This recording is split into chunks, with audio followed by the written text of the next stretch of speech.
దేవుడు ఎందుకు చీకటిని అనుమతిస్తారు?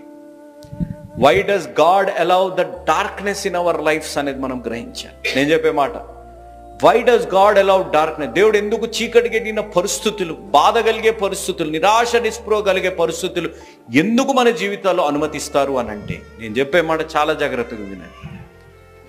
వెలుగులో కనపడనివి చీకట్లోనే కనపడతాయి. ఆకాశంలో నక్షత్రాలు ఎప్పుడు కనపడతాయి? వెలుగులో ఎందుకు కనపడవు? మీకు తెలుసా? నక్షత్రాలు వెలుగులో కూడా ఉంటాయి, కానీ చీకట్లోనే నక్షత్రాలు క్లియర్గా కనపడతాయి.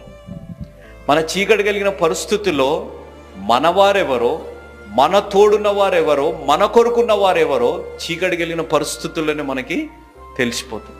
దానికి బెస్ట్ ఉదాహరణ చెప్పాలంటే యోబు గారి జీవితాన్ని మీరు గమనించండి. యోబు గారి మొదటి అధ్యాయంలో ఆయన గురించి రాయబడ్డ మాట ఏంటిది? నిందారహితుడు, నీతిమంతుడు, పాపాన్ని విసర్జి